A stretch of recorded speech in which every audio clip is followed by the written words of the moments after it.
নমস্কার বন্ধুরা, আমি দীপক। আমার চ্যানেলের নাম দিগ্বিজয় হালদার। আজকে আমি কথা বলবো আগাথিয়া মুভি নিয়ে। দেখো, আগাথিয়া মুভির আমি কিছু প্লাস পয়েন্ট বলবো, কিছু মাইনাস পয়েন্ট বলবো। প্রথমে আসি প্লাস পয়েন্ট নিয়ে। এখনকার টাইমে সাউথ ইন্ডিয়ান মুভি যা শুরু করেছে আর কি, মানে বলিউড দিয়ে শুরু করে আরো যে বাদবাকি যে ইন্ডাস্ট্রি আছে সবাইকে হার মানিয়ে দিচ্ছে।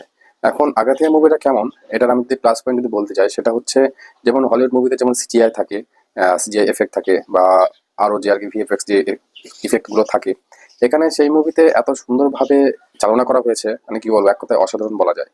আচ্ছা, হলিউড মুভিতে এক একটা কি হয়, এক একটা স্টোরি চলতে থাকে, তার সঙ্গে আরো দু একটা স্টোরি চলতে থাকে। আহ ধরো ব্যাকগ্রাউন্ডে যে মিউজিক গুলো হয়, বা একটা ঘটনা বা একটা প্লট যেভাবে তৈরি করা হয়, এবং সঙ্গে আরো অনেকগুলো ঘটনা একসাথে চলতে চলতে চলতে যে একটা মিক্সড যেটা আর কি ঘটনা তৈরি হয় না, যেখানে মানুষ অন্য কিছুর প্রতি আকর্ষিত হয় না, মানে টোটালি তার কনসেন্ট্রেশনটা ওই দিকেই চলতে থাকে, ঠিক আছে, মুভির দিকেই থাকে। সেই রকমই একটা কাহিনী তৈরি করার চেষ্টা করা হয়েছে, এবং সেটা সুন্দরভাবে প্রতিস্থাপনও করা হয়েছে এই মুভিতে। আমি যদি দ্বিতীয় প্লাস পয়েন্টের কথা বলি, এই মুভির কমেডি। অ্যাকচুয়ালি হরর কমেডি জোনারটা শুরু করেছে সাউথ ইন্ডিয়ানরাই, সাউথ ইন্ডিয়ান মুভি মেকাররা।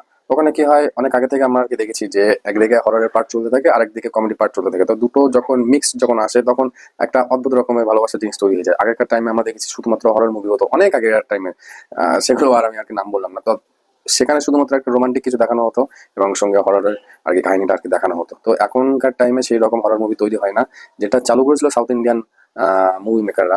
এখানেও সেখানে তার অন্য কোনো রকম আমরা আর কি দেখতে পাই না, ঠিক সেম রকম, এবং ওটা আরো বেটার করার চেষ্টা করা হয়েছে এখানে। এবার আসি থার্ড প্লাস পয়েন্টে, এটার যেটা কাহিনী, মানে কাহিনীটা খুব অসাধারণ কাহিনী ছিল।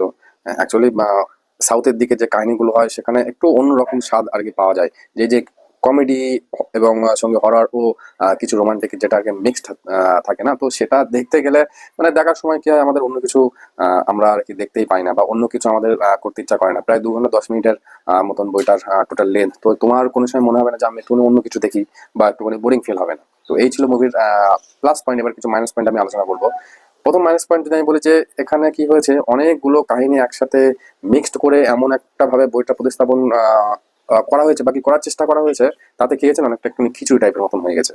মানে খিচুড়িতে যেমন অনেকগুলো সবজি ডাল বা অনেক কিছু দিয়ে একরকম মিক্সড করে খাবারটা তৈরি করা হয়, তো যেখানে ভালো লাগে। কিন্তু এখানে কি হয়েছে, অনেকগুলো কাহিনী মিক্সড করতে গিয়ে না, যেমন ধরো এই কাহিনীতে একদিকে রোমান্টিকের কিছু সিন চলছে, যেটা হিরোর, দ্বিতীয়ত একটা হররের আর কি জোন চলছে। আচ্ছা, থার্ড হচ্ছে এখানে যে নায়ক আছে, তার মায়ের যে ক্যান্সারের যেটা প্রবলেম আছে, সেটা কিভাবে সারানো যায় সেটা একটা লড়াই চলছে। প্লাস একটা যেটা হিরো আছে, তার পার্সোনাল লাইফে নিয়ে একটা কাহিনী চলছে। তো সুতরাং সমস্ত দিকে একটা মিক্সড কাহিনী মিলে এমন হয়ে গেছে যে আর কি জগা কিছু রয়ে গেছে। তো এটা অনেকের বুঝতে গেলে অসুবিধা হবে, কারণ একটা কাহিনীর সাথে আরেকটা কাহিনী, তার সাথে আরেকটা কাহিনী, তার সাথে আরেকটা কাহিনী, তো অনেকগুলো কাহিনী যখন চলতে থাকে না, মানুষজন ইন্টারাকশনের একটা যেটা আর কি কানেকশন, যেটা মানে সমস্যা হয়, ওটা অনেকের মধ্যে আর কি দেখা যেতে পারে। তো এটা একটা বড় মাইনাস পয়েন্ট। দ্বিতীয় মাইনাস পয়েন্ট আমি অতটা মনে করি না, তবু মাইনাস গুলো তো ধরতে তো হবে না। যে এটা হচ্ছে কি, গানগুলো গানগুলো তেমন কোনো মানে একরকম প্রথমে না যে কি শুনতে আর কি শুনলেই ভালো লাগে, এরকম কিছু ছিল না। বাদ বাকি যদি মুভির আমি যদি কাস্টের কথা বলি, কাস্ট গুলো ঠিক আছে, আরো বেটার হয়তো হতে পারতো। তো যে যার রোল, সবাই প্রত্যেকে নিজের মতন করে রোলটা অভিনয় করেছে। আরো হয়তো মানে আমাদের আসলে সাউথ ইন্ডিয়ান মুভি থেকে আরো অনেক কিছু আমরা এক্সপেকটেশন রাখি, মানে বিশেষ করে তাদের হরর কমেডি যে জনার গুলো। তো অল ওভার দিয়ে আমি যদি বলি, একটা অলরাউন্ডার মুভি, যারা তোমার স্ত্রী স্ত্রী টু বা এই ধরনের যেটা হরর কমেডি, যেটা বলিউডে তোমরা আর কি দেখো বা দেখতে পছন্দ করো, সেই রকম মুভি যদি তোমরা এদিকে দেখতে চাও, তো নো ডাউট আনডাউটেডলি তোমরা এই মুভিটা ওয়াচ করতে পারো। খুবই ভালো মুভি, মানে এক কথা হচ্ছে এন্টারটেইনিং মুভি।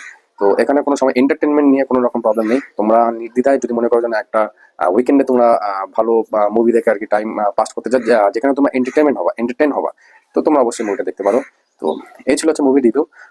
এখন থেকে একটু মুভি রিভিউ করা শুরু করবো। মুভি রিভিউ তো অনেক কিছু আছে। আগের দিন যেমন বলেছিলাম যে কি খেলাতে অনেক কিছু আছে, মুভি রিভিউটা অনেক বেশি ইজি। তো আপাতত ভিডিও এই পর্যন্ত। আবার পরের দিন অন্য কোনো মুভি রিভিউ নিয়ে অবশ্যই চলে আসবো। আর কোনো রকম যদি কোশ্চেন থাকে, তাহলে অবশ্যই তোমরা আমাকে মেসেজ করতে বলো, আমি অবশ্যই উত্তর দেবো। ততক্ষণ যেন ভালো থাকো, সুস্থ থাকো, নিজের বাড়ি খেয়াল রাখো, নিজেকে ভালোবাসো। Thank you.